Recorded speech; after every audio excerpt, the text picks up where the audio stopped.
Hey everybody, this is Dan with TaDa Ministries, where we take a game, go over the rules a little bit, but then talk about the game's strengths or weaknesses within the family context. Now today we're going to be talking about a weightlifting game called Agricola. Agricola is, well, it's really actually kind of like the farming game plus awesome. It has nothing to do with weightlifting except that the box weighs about 50 pounds. I did not get this one as a free review copy, unfortunately, because it cost me $70 in my local game store, but you could probably find it less expensively online.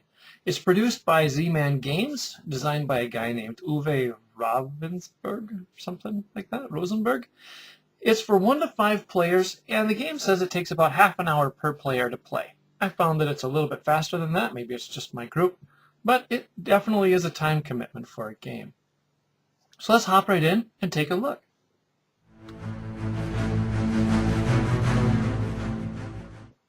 So what comes in the box? Well, of course, you've got your rule book, which is fairly straightforward. It tells you how to play the game. That's kind of the point. It's pretty long. There are a lot of rules to this game. I would say that it's a medium to heavy, depending on what options you choose. It's not Monopoly, kids. There's a lot of different wooden components in different colors. There are wooden cubes in different colors. There are wooden discs in different colors. It doesn't come with a die. I put that in there. It comes with a complex deck, an interactive deck, a beginner deck, a bunch of cards that you'll need to play every time. Well, at least different sets of cards you'll need to play every time. Different cards you may or may not use for occupations.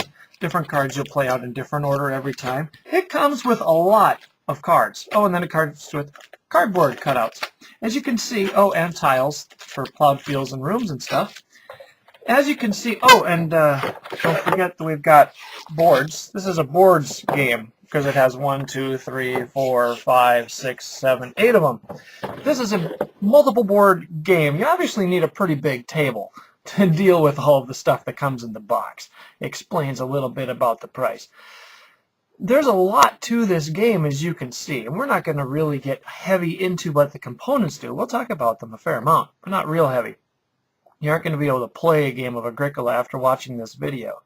But understand one thing before you turn this thing off and say, I'm never ever going to play that game or buy it. All of these components give you options. They allow you to play the game however you want to play it. And that's one of its real strengths. This game is designed with a family game in mind. That's one of the options you can play.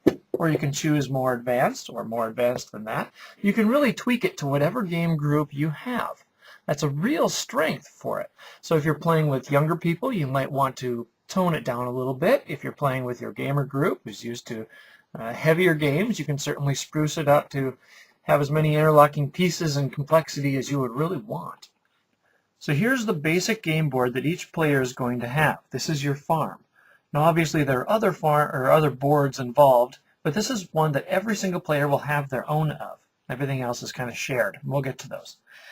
Now the basic elements of the game board, or your farm, are a 2-room house, which starts as a wooden hut, and your 2 family members, your blue discs.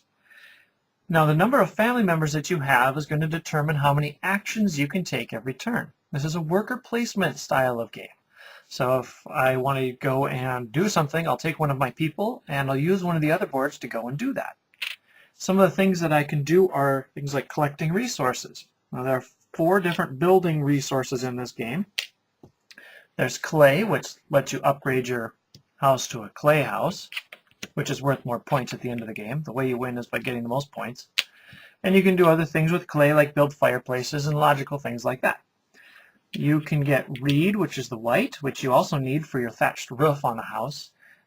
You can get wood, which is useful for lots of different things, pretty obvious things like fences and stables or a wooden hut expansion. And you can get stone, which is the black one, which is useful for upgrading your little clay house to a stone house if you should choose to do so. So some of the things you can do are go and collect different building material. And you'll put those in front of yourself to keep track of them so you know how much you have. Other things you can do is manipulate your farm directly. So you can have one of your guys go out and work, and they can plow a field, for example. You could take one of these tiles, which is really a stone room tile, but on the other side it's a plowed field. Now we're very into saving space on these chips. And you can go and plow a couple of different fields. That's how you're going to expand your farm. Other things you can do is you can go and build some fences. So you'll get some of these, 15 of these different blocks in your color, and you can go ahead and fence in some of these different spaces on your board to make yourself a pasture, or multiple pastures, or to subdivide an existing pasture, or whatever you want to have. Once you run out of these 15 sticks, though, you're done. You can't do any more building, so you have to have a little bit of forethought about this. Once you have your farm a little bit set up, you can go and get things like grain, the little yellow discs, and then those are going to get sown into your plowed fields. Same thing with vegetables, the orange ones. Once you have a pasture, or you have a stable just sitting there, you can go and get some of the different animals that are available in the game. You've got cows, which are well represented by a brown cube. You've got sheep, a very sheepish looking white cube. And you've got boars, wild boars, that are apparently black, six-sided wooden things. You can put one of your pets or animals in a house as a pet if you want to. Now, if you really aren't impressed by the cube animals, you can go online and actually buy animeeples. Now, if you don't know what a meeple is, wait for our Carcassonne review. But on these, your sheep is still white, but it's a sheep. And your little, wild boars, little black boar thing. If you feel like blowing a couple of bucks, or if you have a wife who really loves you, you might end up with something like this if you're buying the Agricola game. But really, the cubes work perfectly well. Oh, and there's another resource that I completely forgot to mention, and that is food. If you forget about food like I just did, this is going to be a miserable game. At least you surely aren't going to win. Food is one of the core aspects of this. Everything you're doing is trying to make sure you have enough food to feed all the mouths in your family. You aren't trying to feed anything else. So that's the basic idea. You're going to be going along and building pastures, plowing fields, expanding your house, making it bigger. Once you get a bigger house, then you can expand your family. And we're very practical people here. We only expand our family when our house is big enough to do it.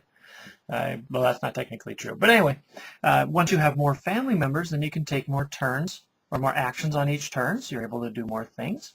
There are a lot of very strategic decisions as to how you're going to set up your board.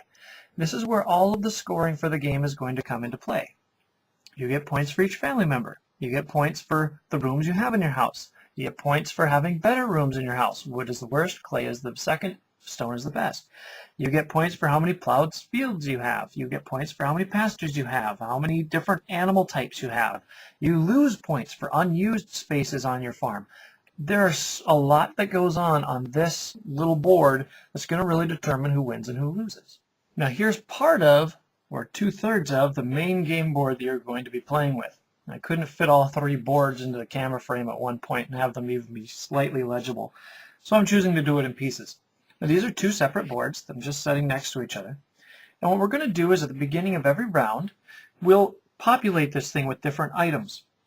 And this is where you and your family members, the people who we saw on your farm, are going to go to work. These are different places you'll go, and you'll get different things. So, for example, this space here gets 3 wood every single turn.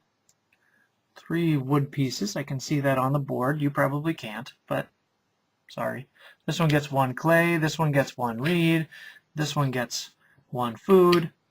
And none of the others get populated with an item off the bat. So what you're going to do is take one of the family members you had on your house, on your farm, and when it's your turn, you'll put them on any one of these spaces and you'll do whatever you do there. So if I go here, for example, I get all the wood on this space. I'll take these 3 wood. I leave my person there so everyone knows that I'm there. Nobody else can go there. This is a classic worker placement type of game. When I go there, you can't. If you go where I need to be, well, I guess that's too bad. I'm out of luck. And so on. If on a later part of the round, I put my guy here on this plow field space, I can take one of those plowed field chips, put that on my board, on my farm, and away I go. That's the basic play. People are going to be putting their folks out on different spaces, grabbing different things, putting them on their farm, and that's how the whole thing kind of rolls out.